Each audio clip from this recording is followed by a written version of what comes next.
앞에 보면은 다윗이 아비멜렉 앞에서 미친 채 하다가 쫓겨나서 지은 시라고 되어 있습니다. 이 시의 제목대로 인생의 아주 벼랑 끝에서 빠져나와서 말씀의 시작을 보면은 내가 여호와를 항상 송축하며 이렇게 말하고 있습니다.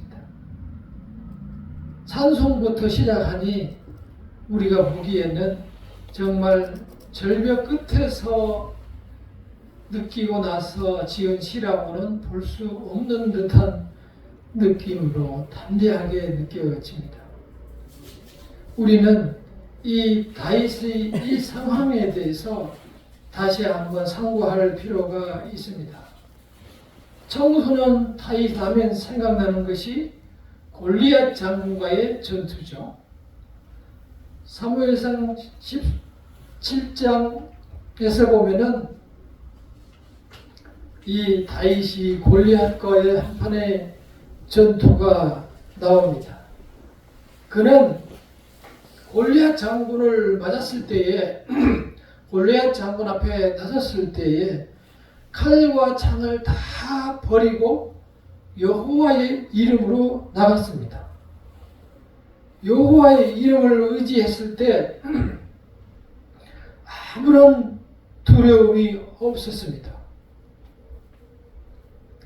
그 다윗이 오늘 이 말씀, 이 글을 쓰는 그 배경을 보면은 참으로 놀랍게도 그는 그 나라의 왕 앞에 끌려가서 이제 살아나와서 지은 시입니다.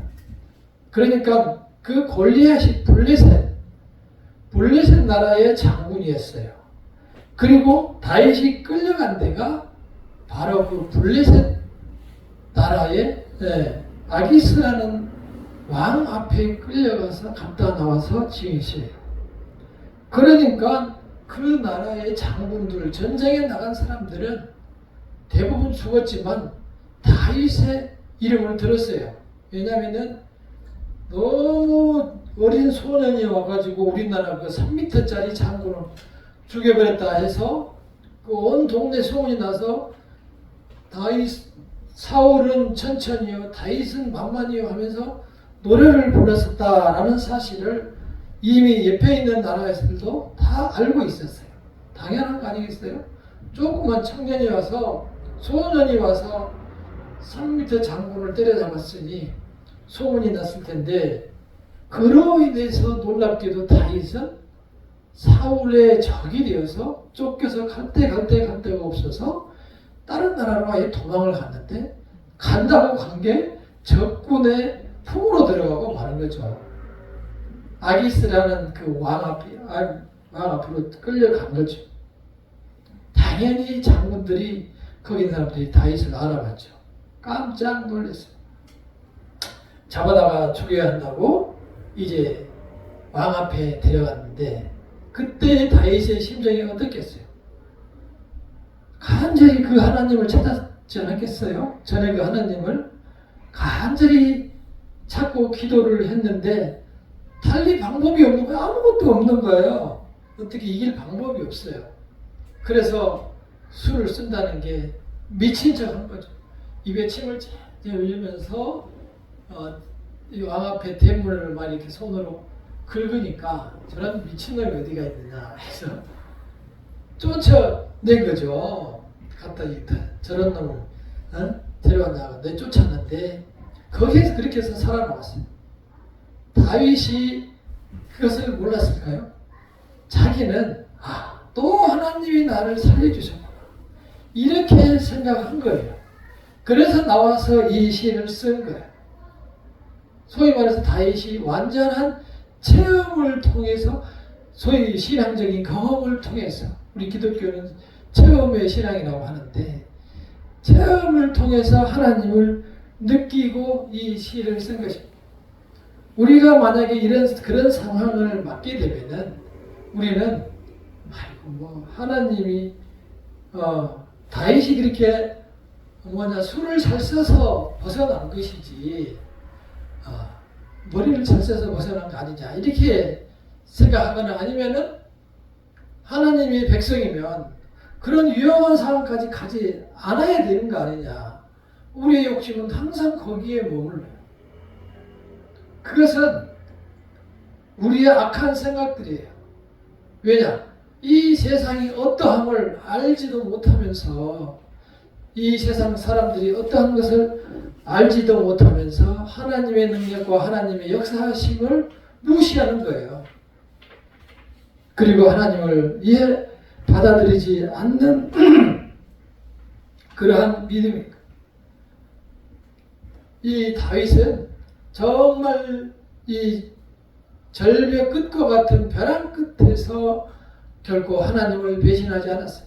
사람들이 어려운 상황에 처하게 되면은 그 믿음이 드러납니다. 그 사람의 모습이 드러나요.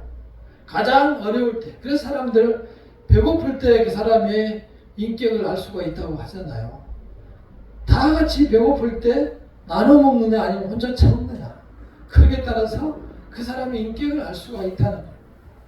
어려움이 처하면은 당장 우리는 당황해서 옆에 있는 사람을 의지하게 돼요. 저도 옛날에 그랬다고 했잖아요. 지금 크게 후회하고 있는데 우리는 그렇게 믿음이 연약해요. 죽을 위기 같은 게 처하면은 당장 내가 하나님을 둘째로 생각하고 살 길을 생각한다고. 사실은 하나님 앞에 의지하고 하나님을 바라보는 것이 그 하나님께 기도하는 것이 우선인데 그 후에 병원을 찾든지 그 후에 사람을 찾아야 되는데 사람들은 하나님을 버리고 사람을 먼저 찾습니다. 그것이 우리의 믿음의 현주소인 거예요. 그러니 우리는 우리의 믿음을 그때그때 돌아보면서 이 삶 속에서 하나님을 찾아야 합니다.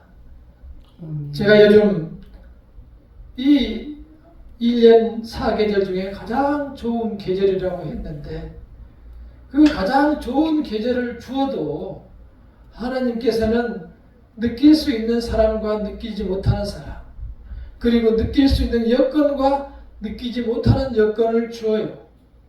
그래서 하나님을 아는 사람들은 하나님의 무한하신 능력과 일하시고 역사하심을 깨닫게 되는 거예요.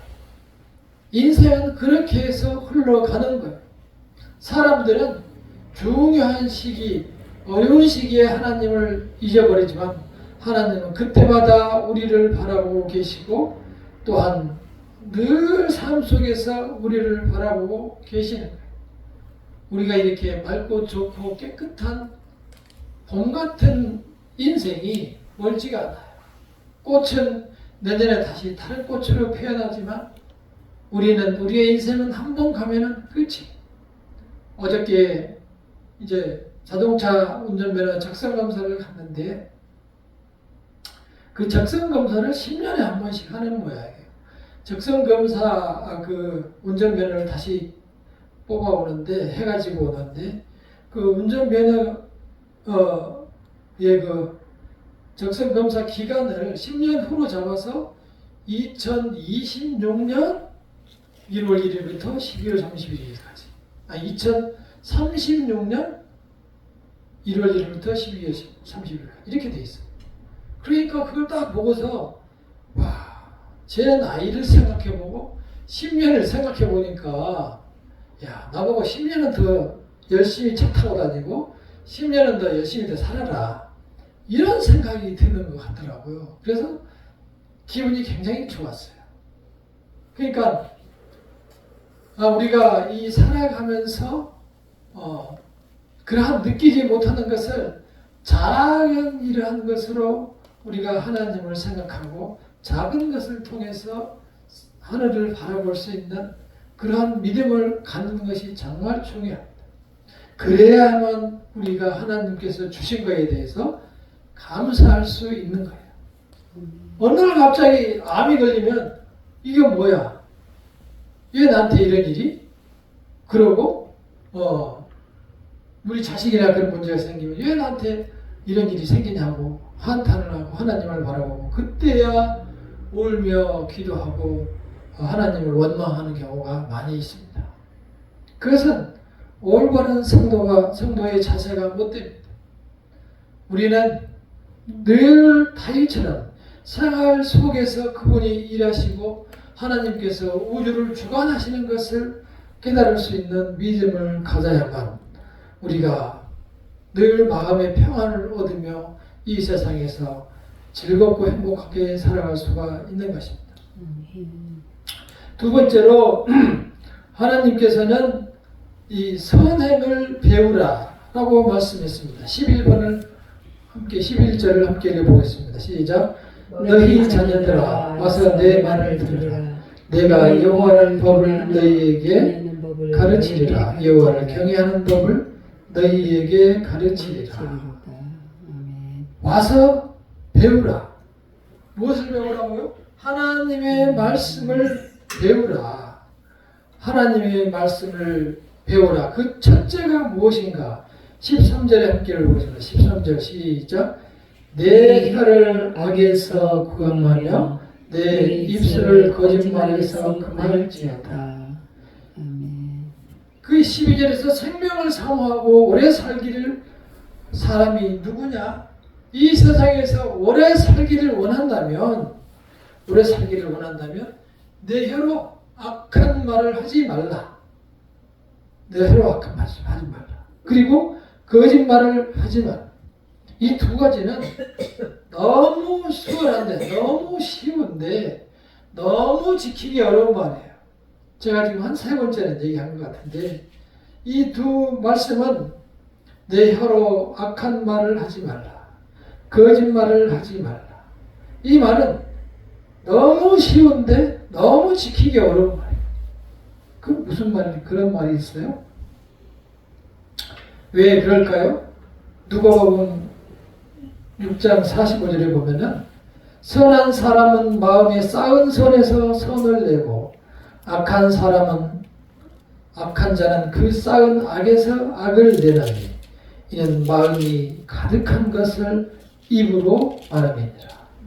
그러니까 우리 입에서 나오는 것이 평소에 내가 쌓은 인격과 내 선한 마음에서, 그리고 어떤 나의 악한 모습은 내가 평소에 쌓은 악에서 그 악이 튀어나온다는 거예요.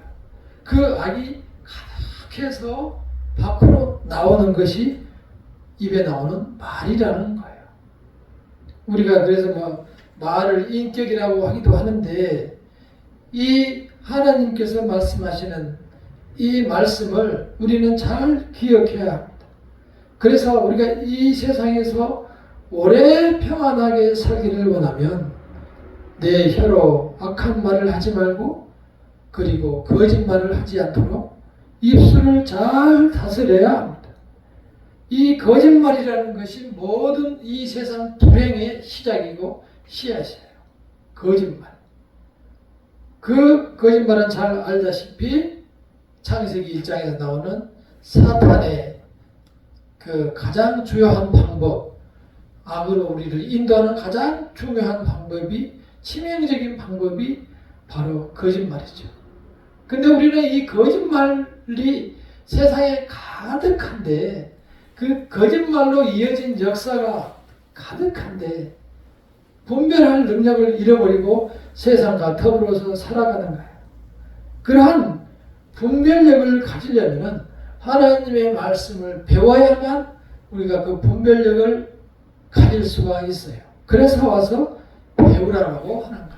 하나님을 경외하는 마음이 있으면, 하나님을 경외하는 마음이 있으면 우리가 분별력이 생긴다는 거예요. 전화를 했을 때도 나 없다고 해라. 또 문자가 와도 이렇게 겉으로 봐서 보이면 그냥 소리 씹어버리고 답하지 않고, 또 다른 사람들이 대화했을 때도 들었는데도 못 들은 척 해버리고, 이 전부 내 속에서 나오는 거짓말의 일종이거든요. 그러한 모든 거짓말들이 사람 사이에 불신으로 쌓이고, 그 불신이 쌓이고 쌓여서 그 사람의 한 인격이 매장이 되고, 계속 그 사람을 밀어붙이면 그 사람은 소위 말해서 자살을 하게 되는 거예요. 그래서 결국은 21절을 함께 읽어보실까요? 21절 시작. 악이 악인을 죽일 것이라 의인을 미워하는 자는 벌을 받으리로다. 그러니까 사람이 에게서 나온 악이 그 댓글을 단다거나 말을 통해서 문자를 보내거나 그러한 것들을 통해서 다른 사람을 계속 공격하면 문자 때문에 죽은 사람도 많아요. 가장 예쁘다는 최진실 배우도 그 문자로 죽었잖아요. 많은 연예인들이 그러한 문자에 괴로워하면서 죽어왔어요. 근데 사실은 그게 진실이 아닌 것인데도 불구하고 진실이라고 한들 우리하고 연예인들하고 무슨 관계가 있어요? 아무런 관계도 없잖아요. 연예인이 잘하고 못한 거 하고 내가 무슨 관계가 있다. 그 사람한테 뭐 내가 뭐 돈 준 거 있어요. 아니면 얻어먹은 게 있어요. 아무런 관계가 없는데도 그냥 그런 거지. 왜냐? 내 자신이 약하기 때문에. 나에게 쌓은 악에서 악이 흘러나와서 넘쳐나기 때문에 그 넘치는 악 때문에 한 사람이 희생을 당하는 것이죠.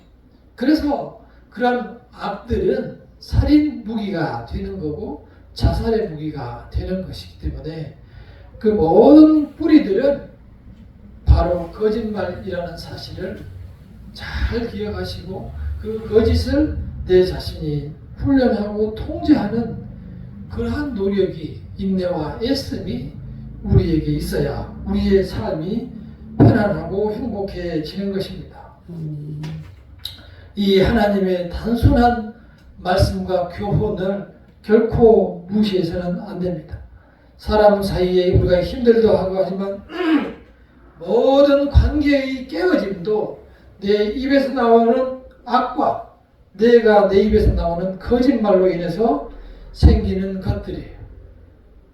이러한 것들은 잘 없어지지 않습니다. 우리가 그래서 그러한 것들을 이겨내려는 노력이 나에게 필요하고 수련이 필요한 것입니다. 그랬을 때에 그 후에 우리가 할 수 있는 것이 선을 향하며 사는 것입니다. 내 자신이 거짓과 악을 여전히 보유한 채로 여전히 거짓과 악이 나의 일부를 가진 채로 선행을 하려고 하는 것은 위선입니다. 위선의 삶인 것입니다. 이 선하고 착한 마음은 마치 새싹과 같은 거예요. 우리가 새싹이 새 생명이 자라는 것을 보면은 아이도 마찬가지고 전혀 그 자라는 과정에 악이 작용하지를 않아요. 우리의 그 생명이나 인간의 생명이나 이런 밖에 들녘에 있는 새 생명을 보더라도 그 속에는 악이 전혀 없어요. 생명이 자라는 데는 악이 전혀 없이 오로지 햇빛과 물로써 생명은 자라는 거예요. 그러한 새 꽃과 새 싹이 자라서 무엇이 되죠? 꽃이 자라서 닫힌 다음에는 싹이 돼요. 싹이 다 더 자라면은 그 다음에 거기에 열매가 맺죠. 그 열매가 다시 우리 사람이 살아갈 수 있는 양식이 되거나 또는 그 열매가 죽어서 하나의 씨앗이 됐을 때에 또 새로운 선한 생명이 태어나는 것이 하나님의 논리이고 공의인 것입니다. 따라서 우리가 그 선행을 한다는 것은 선한 씨앗을 뿌리는 것이 진정한 선행인 것입니다. 그래서 자기에게 위선을 가지고 일을 하면은 그런 데서 싸움이 일어나게 되고 또 자기 자신이 희생을 해도 보람도 없고 오히려 힘들 뿐이에요. 그러나 내 자신이 몸으로 수고하고 마음으로 애써서 드린 그러한 희생의 선행은 내가 육신이 피곤해도 마음이 평안하고 기쁘고 찬양을 부르게 된다는 것입니다. 그렇게 해서 오늘 말씀이 나온 것처럼 진정한 성도는 그 하나님의 생명의 구원을 보면서 찬양을 하게 되는 겁니다. 자기 자신이 체험을 통해서 보니까 자기 자신은 정말 죽을 수도 있는 그런 상황에 처해 또 때로는 그러한 죄를 범해도 하나님께서 그러한 나를 불러주시고 지켜주셔서 천사들이 다 나를 둘러싸가지고 나를 지켜서 나에게 생명 구원을 주신다는 거예요. 이것이 하나님이 우리를 향한 사랑이시고 보호하시고 인도하신 그러한 인생이고 삶이에요. 그런 사람에게는 찬양이 나올 수밖에 없는 거예요. 찬송할 수밖에 없는 거예요. 그래서 이 1절에 보면은 내가 여호와를 항상 송축하며 내 입술로 항상 주를 찬양하리이다. 그러니까 끊임없이 주를 찬양하고 찬송하고 송축하여 노래를 부른다는 거 아니겠습니까? 앞을 못 돌아보아도 뒤를 돌아보아도 내 앞의 현실을 보아도 모든 것이 주님께서 하시는 일만 생각이 나니 주님 앞에 찬송과 영광을 돌리게 되는 것입니다. 우리가 그렇게 아름다운 것을 보면은 사랑하는 마음이 생기고 사랑하면은 또한 자랑하고 싶어집니다. 우리 아이들이 이제 기업교에 차려서 학교를 수건을 달고 학교를 갔다 와서 100점을 맞아가지고 오면 그래 좋아서 그 100점을 옆집에 자랑하라고 난리야. 옆집에는 관심도 없는데. 그리고 1학년 때는 다 100점 맞아요. 100점 다 맞는데 우리 아들만 100점 맞는 것처럼 자랑해. 왜? 사랑스러우니까. 그러나 그러한 사랑이 없으면 사랑이 없는 것은 메마른 땅이 되고 땅이 갈라지고 심령이 갈라져서 조금만이 남는 것이에요. 그때 내가 말씀을 드렸잖아요.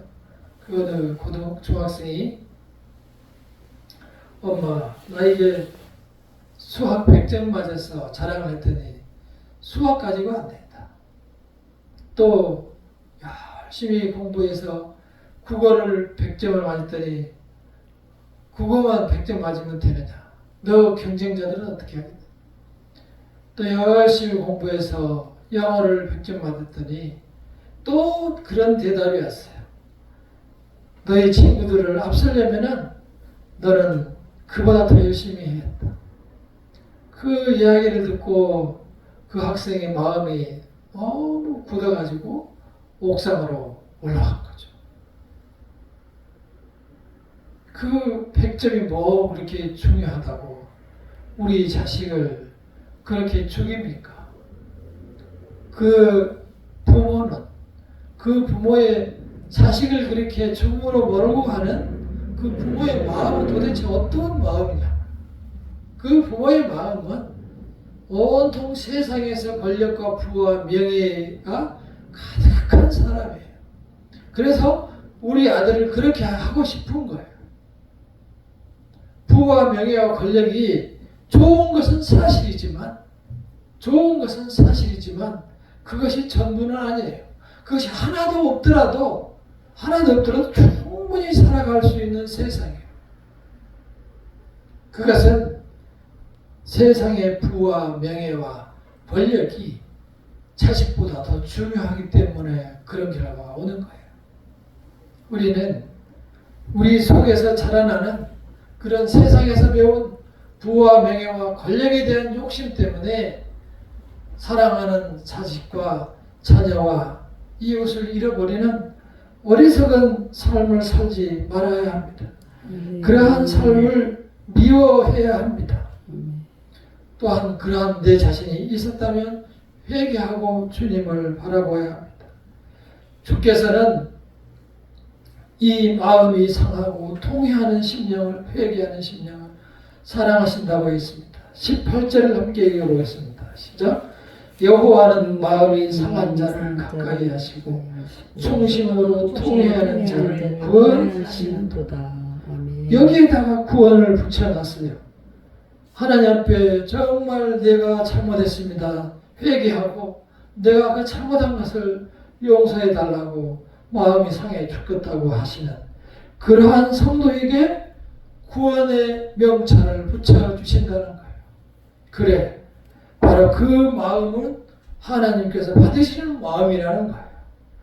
우리가 그 하나님의 부르심과 기대와 그 소망을 잊어서는 안 됩니다.